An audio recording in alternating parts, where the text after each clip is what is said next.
What does it look like when God shows up at your front door? Genesis 18 opens up with something we can barely wrap our minds around. Now it's the heat of the day. Abraham is sitting at the entrance of his tent near a great tree of Mamre. He looks up. He sees three men standing nearby. And guess what? The text doesn't leave us guessing about what's happening here. This is Yahweh. That's right, the Lord himself has come to visit Abraham. The passage starts off like this. And the Lord appeared to him by the oaks of Mamre, as he sat at the door of his tent in the heat of the day.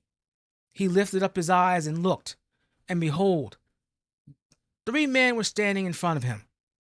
When he saw them, he ran from the tent door to meet them, and he bowed himself to the earth and said, O Lord, if I have found favor in your sight, do not pass by your servant. Let a little water be brought, and wash your feet, and rest yourselves under the tree, while I bring a morsel of bread, that you may refresh yourselves. And after that, you may pass on, since you have come to your servant. So they said, do as you have said. And Abraham went quickly into the tent to Sarah and said, quick, 3 seahs of fine flour, knead it, and make cakes. And Abraham ran to the herd and took a calf, tender and good, and gave it to a young man who prepared it quickly. Then he took the curds and milk and the calf that he had prepared and set it before them. And he stood at them under the tree while they ate. That's Genesis 18, verses 1 to 8. Abraham's response, it tells us something. It tells us he knows exactly who this is. He rushes from his tent, bows to the ground, and then some would say he went overboard. I've had someone tell me he went overboard. I don't know how you go overboard in doing anything for God, especially God standing right in front of you. Anyway, he went crazy with hospitality for the Lord as he should. It's been said that the 3 seahs of fine flour is enough to feed a small army. That's a choice. Tender calf. That kind of meal you reserve for royalty. This isn't just being a good host. This is Abraham preparing a feast for God himself. And here's what gets me every single time I read this.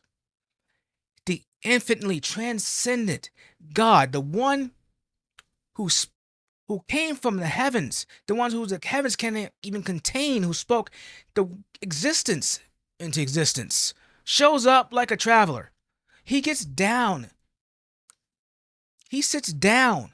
He eats bread and meat that Abraham had prepared. This is the only time in Scripture before incarnation where we see the Lord eating a meal with a human. Think about that for a second. Eating with a human. Now, some folks will ask if this is a Christophany, a pre-incarnate appearance of Jesus. The text identifies the visitors as Yahweh and 2 angels. So there is a bit of unity and plurality here. But we got to be careful sometimes, all right? We have to be careful not to force later Trinitarian categories onto the text in a rigid way. But for us Christians, yeah, this is the physical manifestation of God that's pointing somewhere. It makes God's presence more real and more tangible to us. And it's a sign of what's coming when God takes on flesh and dwells among us. Now, after the meal, the conversation, it shifts a bit. The visitors ask for Sarah by name, even though they're supposed to be strangers. Not a detail, it matters. It signals to Abraham that these aren't ordinary travelers. What does the Lord do? He makes a promise. He says, I will return to you in a year. And Sarah, well, Sarah's going to have a child, a son, in fact. Now, Sarah, she's in a tent. She's listening from inside the tent. She's 90 years old, long past menopause, and the text makes sure we know the biological facts are what they are. And when she hears this, she hears this promise. She laughs, not a joyful laugh. No, this is a laugh of hopelessness, and a laugh of essentially saying, "Yeah, right, that ship has sailed, not happening." This is a theological crisis playing out in real time for us and for her. Sarah had accepted her barrenness as this normal thing. She has resigned herself to a closed future. The idea that God could override the natural human life cycle, well, she's not buying that. She's been disappointed for too long. So the Lord's response cuts right to this hidden unbelief that she has. So the Lord asked Abraham, why did Sarah laugh? And then the Lord poses this amazing question. Is anything too hard for the Lord? The answer is no. Let me continue. The Hebrew word translated hard actually means wonderful or extraordinary, or if you pronounce it extraordinary, whatever, or supernatural. God is redirecting her focus. See, she's looking at her own limited biological resources that she's got. He's asking her to consider the limitless power of as a creator. If he spoke the cosmos into existence, all this, if he spoke this all into existence, surely a child born to a 90-year-old elderly couple isn't exactly going to be a challenge for him, is it? Now, Sarah does what people do when they get caught lying. She said, I didn't laugh, because she's afraid, because her unbelief was exposed right then and there. But God has a last word because he always does. No, what does he say? He said, no, you did laugh. And here's the thing. The fulfillment of this promise doesn't depend on whether Abraham or Sarah are ready to believe it or not. It depends on God's sovereign will. He's going to do what he said he'd do, regardless of their faith or their lack of faith. Now, this narrative starts shifting. The other two men, they set up towards Sodom. Yahweh decides not to hide his plan from Abraham. There's a reason for this. Abraham has been chosen to instruct his household in the way of the Lord by doing what is right and just. That's the backdrop about what's about to happen in Sodom. So what does God do?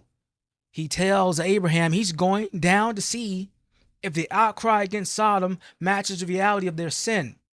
And Abraham stood before the Lord. Then Abraham drew near and said, will you indeed sweep away the righteous with the wicked? Good question. He says, suppose there are 50 righteous within the city. Will you then sweep away the place and not spare it for the 50 righteous who are in it? Far be it from you to do such a thing, to put the righteous to death with the wicked, so that the righteous fare as the wicked. Far be that from you. Shall not the judge of all of earth do what is just? Chapter 18, 22 to 25. There's something significant about Abraham's posture here. You look at some ancient traditions back then, they suggest that the text may have read the Lord stood before Abraham.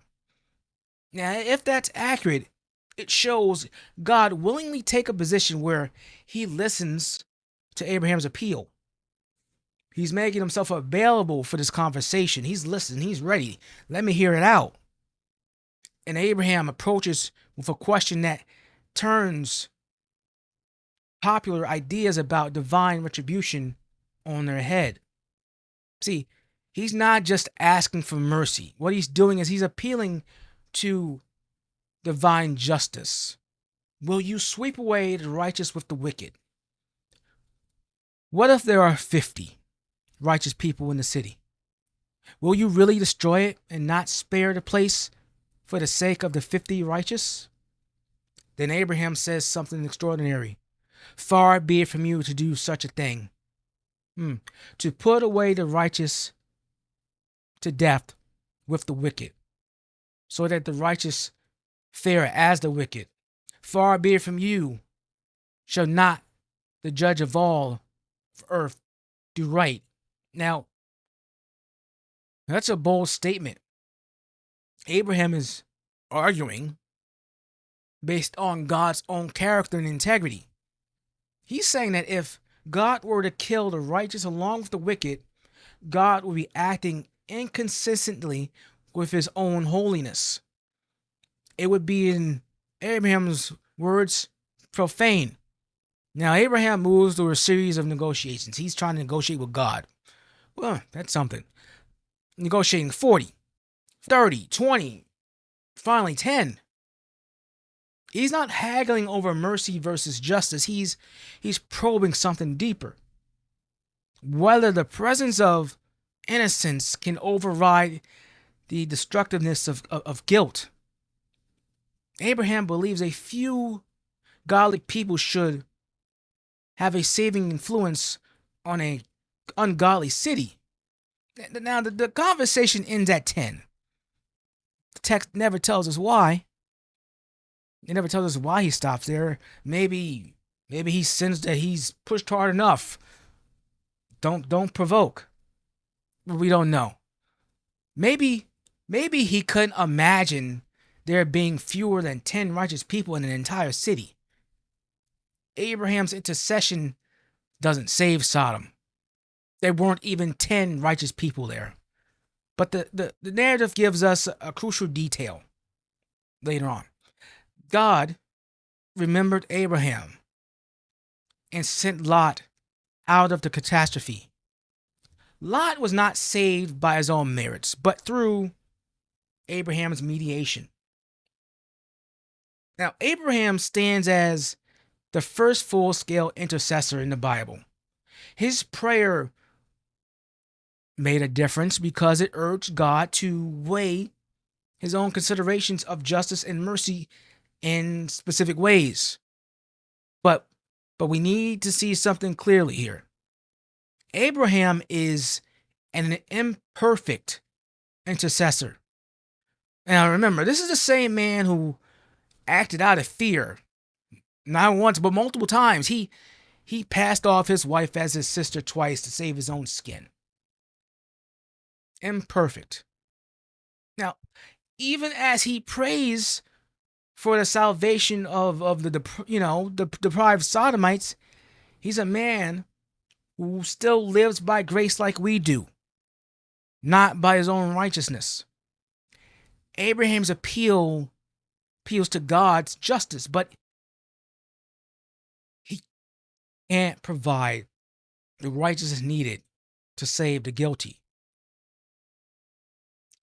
He asks if the entire city can be spared for the sake of the righteous, but he has no righteous life to offer as a substitute. But his intercession is a shadow. How is it a shadow? Because it points to something greater that is still to come. This is where, again, the story drives us to Jesus.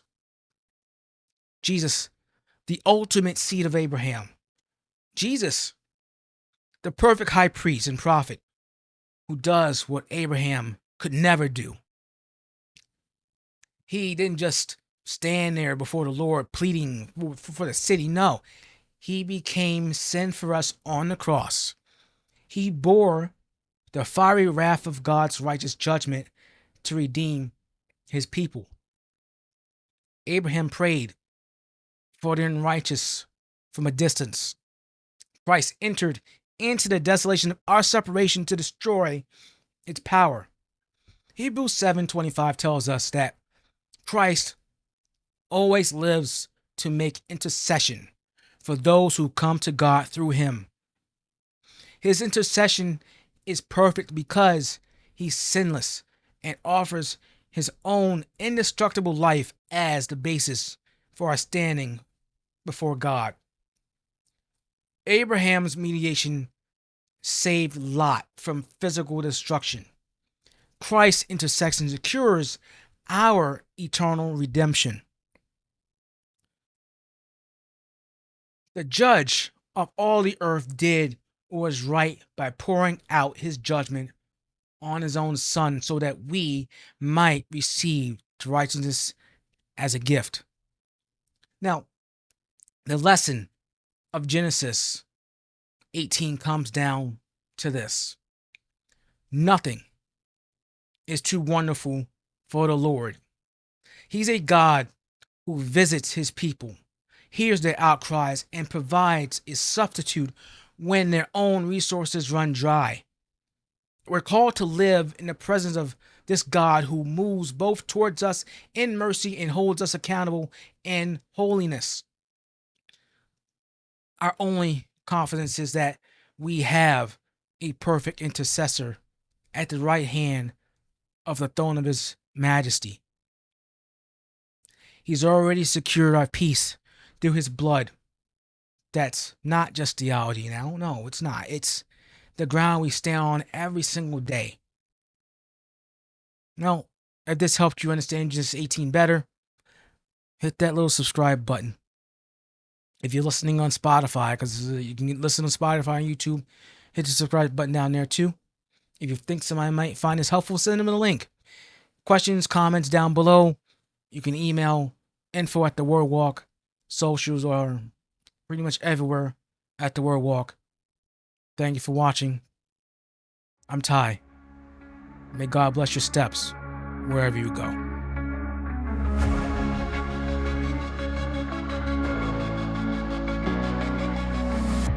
Water you turned into wine. Open the eyes of the blind. There's no one like you, none like you. Into the darkness you shine. Out of the ashes we rise. There's no one like you, none like you.